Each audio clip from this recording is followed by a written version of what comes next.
드디어 정부의 추경안이 확정이 되었습니다. 지금 제가 가져온 자료는 기획재정부가 공식적으로 발표한 보도 자료입니다. 지금 유튜브와 인터넷에 비공식 초기 안건 자료가 돌아다닐 텐데요. 그건 추경 확정 전 자료이니 그대로 내용 믿으시면 안 되고요. 추가 및 변경된 내용이 많습니다. 민생회복 소비 쿠폰 최대 52만원 지원으로 변경되었고요. 소상공인 지원, 저소득층 지원, 지역화폐 추가 인센티브, 채무 감면 등 다양한 내용이 있습니다. 이번 추경에서는 21가지 지원 및 정책 혜택 내용이 있는데요. 차근차근 봐보시고 종합 정리를 한 트렌드 라디오에게 좋아요 한번 부탁드립니다. 첫 번째, 지역화폐, 지역사랑 상품권을 최대 15% 저렴하게 구매하실 수 있게 됩니다. 정부는 앞으로 지역사랑 상품권을 29조 원 발행할 계획인데요. 지역별로 7%에서 15% 지역화폐 구매 할인을 해줄 전망입니다. 수도권은 10%, 비수도권은 13%, 인구 감소 지역은 15% 할인하여 구매할 수 있게 되니 이 부분 참고해 주시고요. 두 번째, 가전기기 구매 비용의 10% 환급 정책을 펼칠 예정인데요.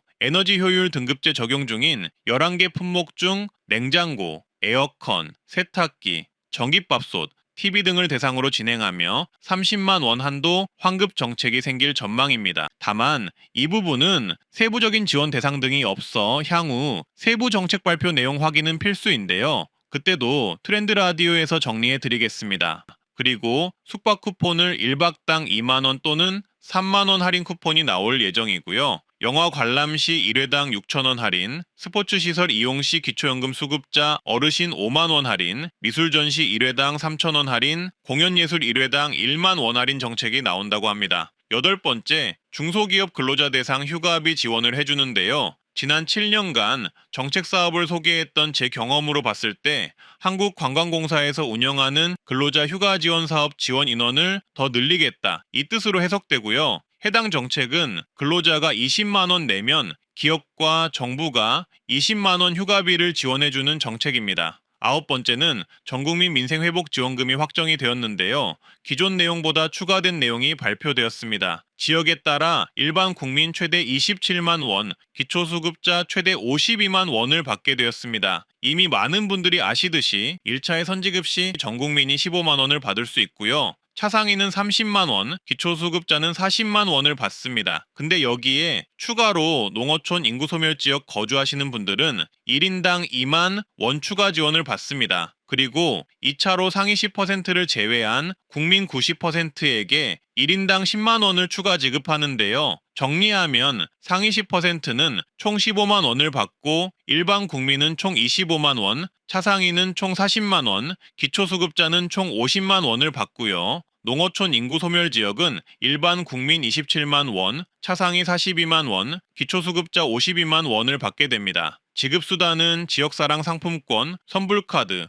신용체크카드 중 선택해서 받으면 됩니다. 그리고 부동산 PF 지원에 유동성 5조 원 이상 공급이 될 전망인데요. 화면을 참고해 주시고요. 11번째는 소상공인 재기 지원이 3종 패키지 세트로 진행이 됩니다. 특별 채무 조정 패키지가 마련이 되는데요. 먼저 장기 연체 채권을 매입 소각을 해줍니다. 5천만 원 이하 7년 이상 장기 연체 채권을 매입 후 심사를 거쳐서 일회성 소각을 해주고요. 새출발 기금으로 90% 원금 감면을 확대를 해주는데요. 취약계층, 저소득층을 대상으로 진행합니다. 그리고 성실회복 프로그램을 통해 경영위기 기업에는 분할 상환 및 이자 지원 1%를 해주고 폐업 기업에는 분할 상환 15년의 우대금리를 지원합니다. 그리고 은행권 자체 채무 조정도 있으니 이 부분은 따로 참고를 해주시면 되겠습니다. 마지막으로 희망 리턴 패키지로 폐업 소상공인의 점포 철거비 지원 금액을 최대 600만 원까지 상향을 한다고 하니 이 부분도 참고하시길 바라겠습니다. 12번째는 구직급여 지원이 확대되는데요. 국민취업지원제도의 대상 인원이 36만 명으로 확대가 됩니다.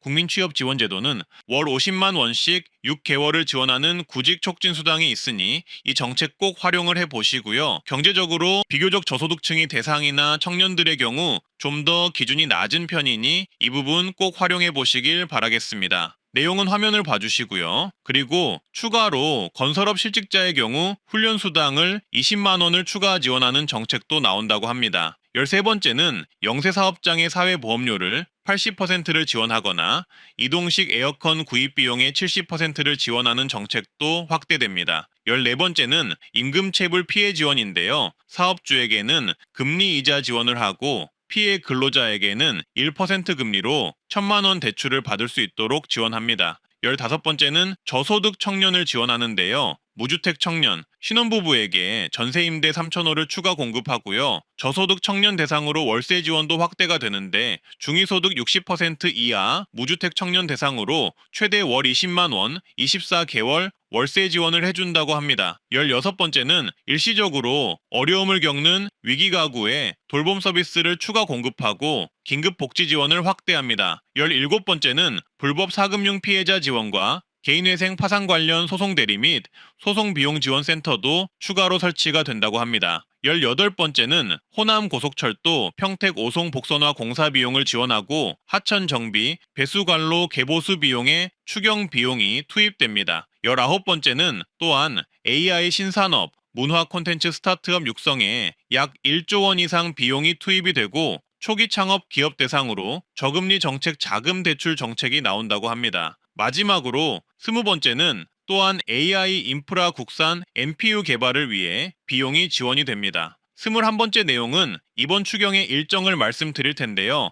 해당 안건은 6월 20일 국회에 제출이 되어서 24일부터 예결위 심사를 거치게 됩니다. 그리고 지급액 지역화폐 할인율 등이 조정이 되어서 본회의에 상정이 되면 빠르면 7월 5일 전후로 통과가 되게 되는데요. 여야가 합의가 제대로 이루어진다는 전체의 가능한 이야기이고요. 이렇게 빨리 진행이 되면 8월 초에는 해당 민생회복지원금 지급과 정부 지원이 시작될 전망입니다. 채무 관련 지원은 9월 이후 가동이 될 전망이라고 하네요. 7월 초에 국회에서 추경 통과가 되면 7월 말쯤 세부 규칙 공고가 나올 예정이고요. 만약 8월에 이 채무 조정이 시작이 된다면 신청을 받아 9월경 정부가 은행에서 연체 채권을 사들여 정식으로 비탄감을 시작할 수 있다고 합니다. 현재 일정은 정부와 여당, 야당의 협의가 필요한 상황이라 조금은 바뀔 수 있다는 점 참고해 주시고요. 이렇게 정부가 발표한 추경안을 종합적으로 정리를 해봤습니다. 오늘 트렌드 라디오에서 정리한 20일 가지 내용을 보셨다면 이번 추경안에서 지원되는 모든 내용을 파악하신 것이라고 보면 되겠습니다. 앞으로 추가적으로 달라질 점은 국회 본회의 때 야당과 협의 부분일 텐데요. 큰 틀에서의 변경은 크지 않을 것으로 예상됩니다. 향후 정책 진행 과정과 시행 과정도 이 트렌드 라디오에서 정리를 해드리겠습니다. 좋아요, 구독 주변에 공유 한번 해주시고요. 오늘도 좋은 하루 되세요. 감사합니다.